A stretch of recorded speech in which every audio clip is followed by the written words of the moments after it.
So in the part 1, I'll be telling you about the basics of the soil, how the soil is formed, what are the different types of soils, and also we'll be telling how the penetration of the soil happens.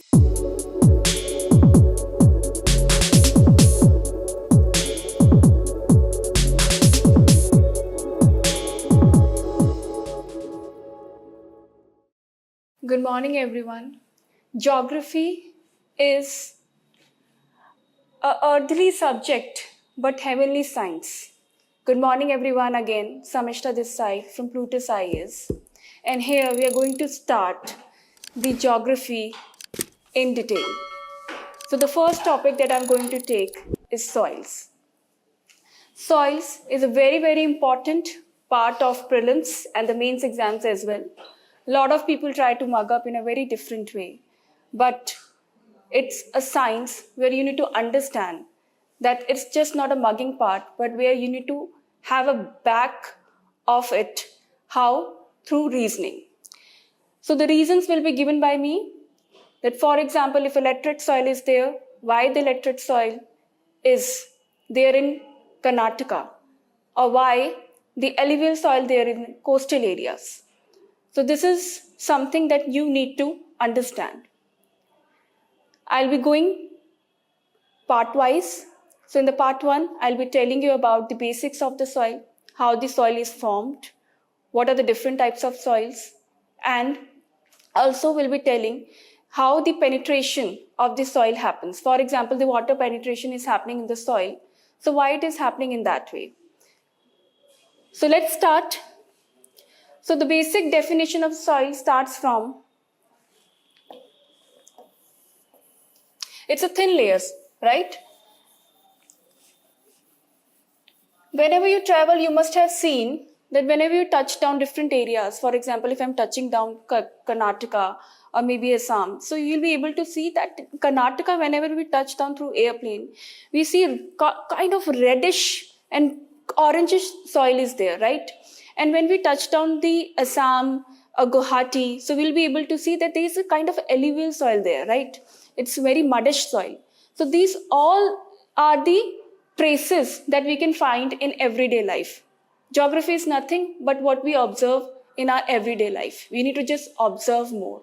That is the first rule of geography. We need to observe more. Observation, right? And also, I would like you to keep your maps handy. The physical map of India. Physical map of India is really, really important because you need to understand which area is where.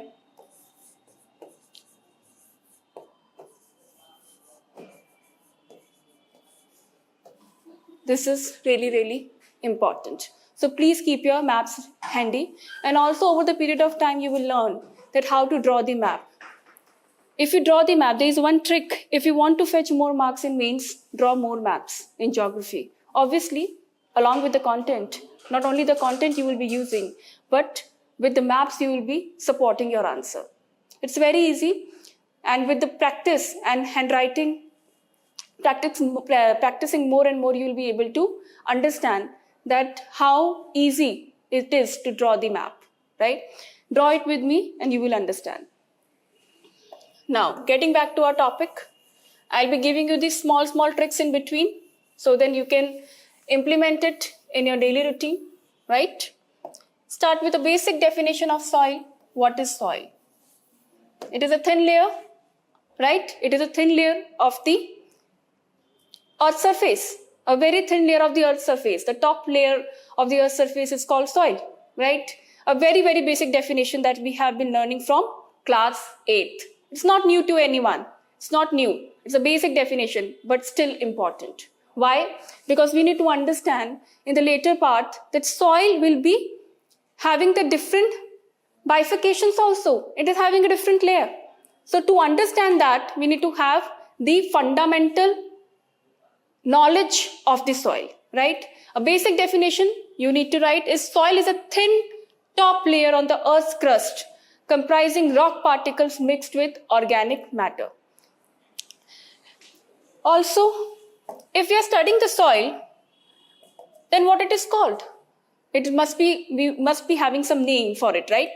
Pedology. Pedology is a study of the soil that we have given a name for it, pedology.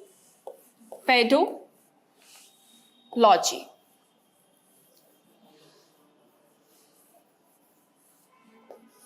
And the process of soil formation is known as pedogenesis. I repeat myself, pedogenesis.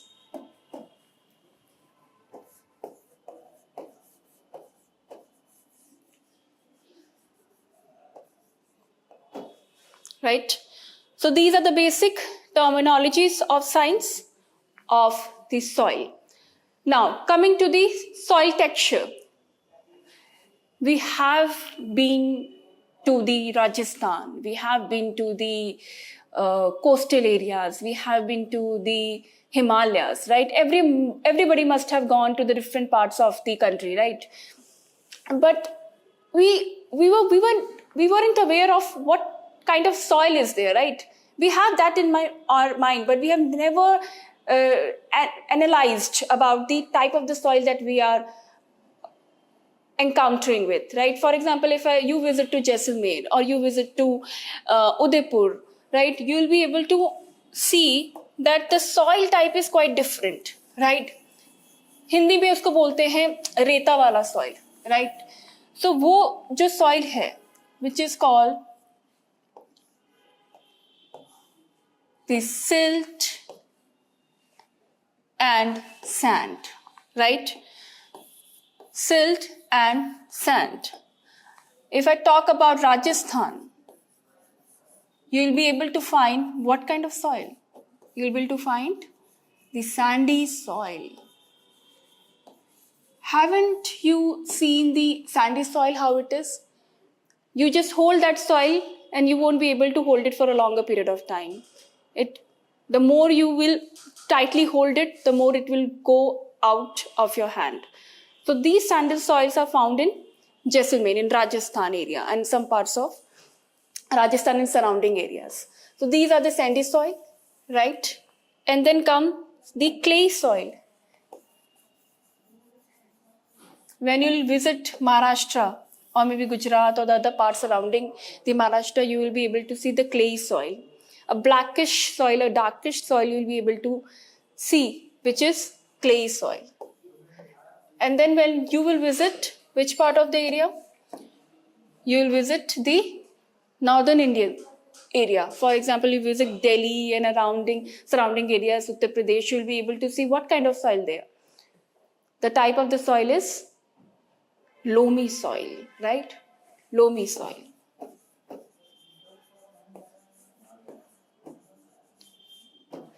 Right? You don't need to mug up it right now. It is just I want you to observe. Observation is important. Recalling is important. Recapitulation is important here. Right? Rest, everything will be taken care of by me. Now, we'll see the soil texture comparisons. Right? This is something you need to note down.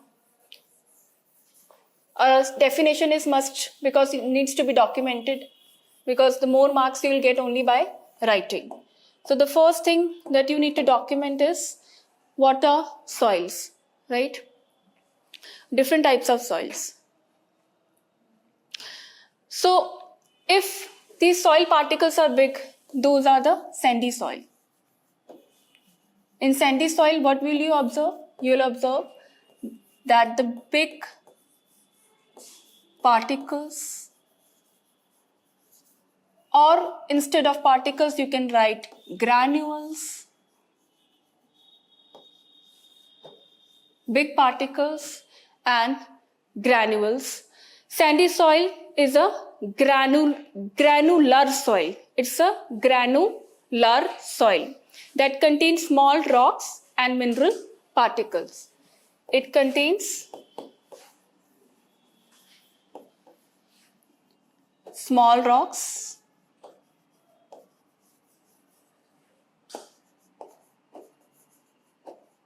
and mineral particles. Right? Small rocks and mineral particles. Why did I say small rocks and mineral particles? right? Why? Because some particles of it are too big. And when they are too big, what will happen? What will happen when they are too big?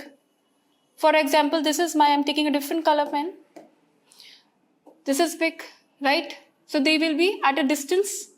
And when they will be at a distance, there will be more what? Intercellular space. And when they will have the intercellular space, will you think the water will be able to be there at the surface? No, it will penetrate deep inside, right? And that's why in the sandy soil, we have the poor vegetation because we are having the scarcity of water. And now you must be knowing the reason about it, because the water goes deep inside the soil. उसको hold ही नहीं कर पाएगा. It won't be able to hold it. It needs what? It needs something to hold it, right? अब इतना ज़्यादा space बीच में होगा तो पानी क्या करेगा? It will penetrate deep inside. And when it will deep inside penetrate, it will not have the enough water for the vegetation. Right? Clear? I think this part is clear. I'll again repeat myself again and again in between. The same reasons. Right? As we'll further proceed, I'll be repeating myself. That's why. Right? Lekin, if the water is not there on the top surface, but the sandy soil must be good at something else. So what is that? It is well aerated. Write down. Please write down in this, plus well aerated.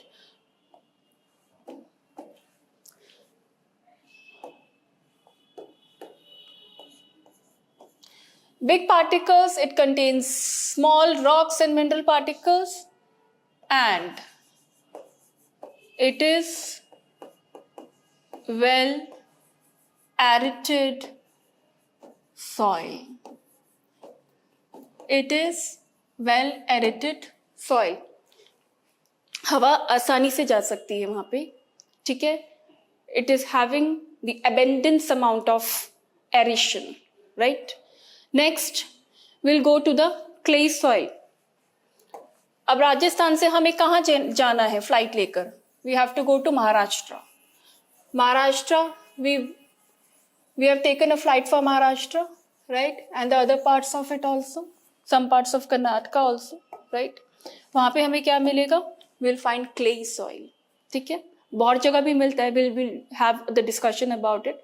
But major regions I'm talking about right now. So if I'll go to the Maharashtra area, now I'll go to Maharashtra area.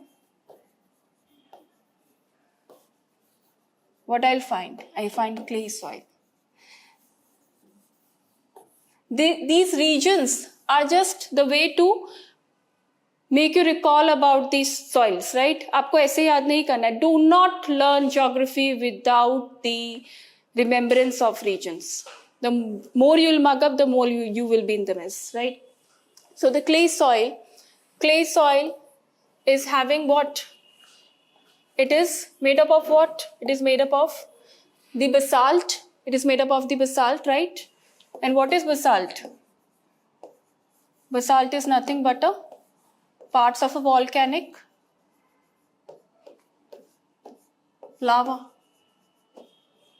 right? So that's why it is blackish in color, right? Now write down the formal definition of it. It is tightly packed and hold water more than the sandy. Definitely it is better than the sandy soil because there is a lot of vegetation happening in the Gujarat and the Maharashtra area. We'll be able to find the cotton cultivation. The maximum cultivation of cotton happens in Gujarat, which is the Kathiawar region, right? You have the two parts of Gujarat, the Kutch and the Kathiawar. In the Kathiawar region, you will be having the more cultivation of the cotton, and in Maharashtra, you will be also having the cultivation of cotton, right? Because cotton do not need more water. They can be grown in the drought-prone areas also. So there you can have the cultivation of it, right? And also your clay soil is able to hold the water well, right? It will not penetrate because the particles are having the less intercellular spaces, right? So you will be able to hold it much better, right? Find out the formal, write down the formal definition of it, which is required to write. This is just for the explanation part.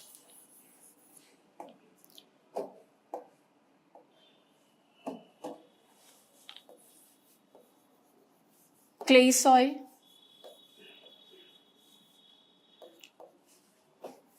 It is having better water holding capacity.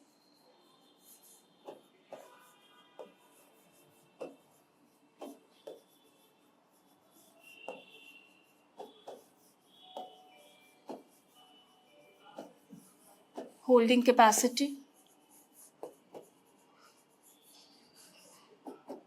And it is also aerated.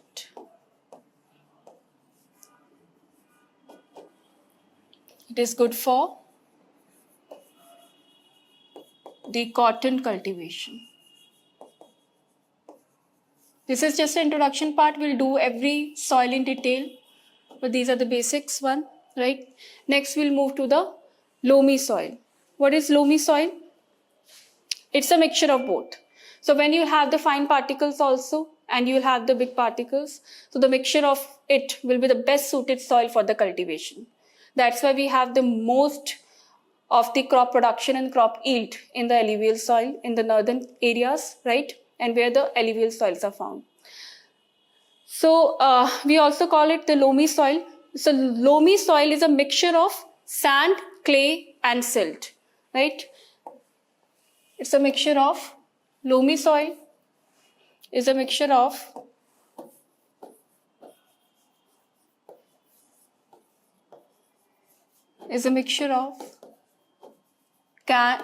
sand, clay,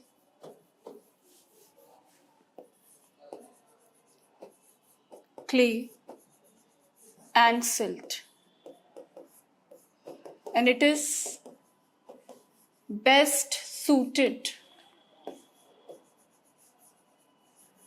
for it is best suited for the cultivation. It is best suited for the cultivation. Obviously, it is having the right water holding capacity, right? Perfect. If the perfect soil you want to talk about, this is the loamy soil. It is having the right water holding capacity. Na zyada na kam. Right, apt. The right word is apt. Holding capacity. The right word is apt. Right? So what we have discussed today, we have discussed the three soils. We have discussed the sandy soil, we have discussed the clay soil, we have discussed the loamy soil, and also we have discussed the basics of the soil, the basic definition, right? We'll deep down into the every soil. This is just a basic foundation, starting of the soils. Further on, we'll also discuss about the different types, that how they deal with the water holding, aeration, and plant growth. So we'll discuss in the next class.